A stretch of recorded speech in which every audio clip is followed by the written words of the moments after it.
ध्यान रखिएगा एक बात, बहुत अच्छी बात है कि व्यक्ति बलवान नहीं होता, समय बलवान होता है। हमारे शास्त्र कहते हैं पुरुष बली नहीं होत है, समय होत बलवान। और भीलनी लूटी गोपिका, सोई अर्जुन सोई बाण। एक समय की बात है जब अर्जुन द्वारिकापुरी से हस्तिनापुर लौट रहे थे, तो अर्जुन से भगवान कृष्ण ने कहा कि कौन्ते, यदि तुम जा रहे हो तो गोपियों को साथ में लेके जाओ, गोपियों को साथ में लेके जाओ। अर्जुन ने कहा ठीक। भगवान ने कहा पर रास्ते में भील रहते हैं, यदि उन भीलों से थोड़ा बहुत डर लगे, कुछ मन में ऐसे भाव आए तो मैं वहां तक छोड़ देता हूं। पर अर्जुन को अहंकार की, केशव कैसी बातें कर रहे हो आप, मैंने तो महाभारत के युद्ध को जीता है। भगवान ने कहा अच्छा ठीक है तो जाओ। देखो, भगवान को सबसे प्रिय है खाने में अहंकार। माखन से भी ज्यादा यदि भगवान कुछ खाना पसंद करते हैं तो वो भक्त का अहंकार है। और जैसे ही भक्त के जीवन में अहंकार दिखाई देता है तुरंत उसको खा लेते। और अर्जुन में भगवान को दिख गया। भगवान ने कहा अब तो खाना पड़ता है अहंकार।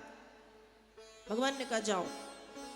अर्जुन रथ पे बैठे गोपियों को लेकर के जाने लगे। जब जाने लगे, मार्ग में भीलों ने अर्जुन का रास्ता रोक करके अर्जुन से गोपियों को छीन लिया। ना अर्जुन कुछ कर पाए, ना अर्जुन के धनुष बाण कुछ कर पाए। अर्जुन हस्तिनापुर वापस आए, दुखी होकर के बैठे हैं। तो युधिष्ठिर ने पूछा कि भैया इतने नाराज, इतने दुखी, उदास से क्यों हो? तब अर्जुन उत्तर दे रहे हैं, तद वै धनुस्त एकवा सरथो हयास्ते, सोहम रथी नृपतयो यत आनमन्ति, सर्वं क्षणेन तदभूत सदीस रिक्तम, भस्मन् हुतम कुहुकरात् मिवोक्तमूष्याम्। हे बड़े भैया, आज मेरा वही धनुष था मेरे हाथों में, गांडीवम श्रंसतेर हस्तात्, जो महाभारत के युद्ध में था। वही घोड़े थे, वही रथ था, और मैं वही अर्जुन था जिस अर्जुन के सामने बड़े बड़े रथी, बड़े बड़े महारथी आकर के प्रणाम करते थे। लेकिन भैया आज मेरे धनुष से निकलने वाले बाण ऐसे बेकार चले गए जैसे राख में डाली गई आहुति व्यर्थ जाती।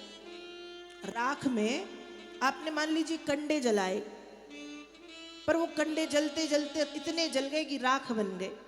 अब उस राख में आप आहुति डालोगे तो वो आहुति किसी को मिलेगी? भगवान तक पहुंचेगी? देवताओं तक पहुंचेगी? नहीं। तो कहा जैसे राख में डाली गई आहुति व्यर्थ जाती है, जैसे स्वार्थ से की गई सेवा का फल नहीं मिलता, जैसे बंजर जमीन में बोया गया बीज अंकुरित नहीं होता, भैया वैसे ही आज मेरे धनुष से निकलने वाले बाण बेकार चले गए। और मुझे समझ आ गया कि यदि कोई बलवान है तो वो समय बलवान है। कौन बलवान है? समय राजा को रंक बना देता है और समय रंक को राजा बना देता है। पुरुष बली नहीं होत है, समय होत बलवान। और भीलनी लूटी गोपिका, सोई अर्जुन सोई बाण।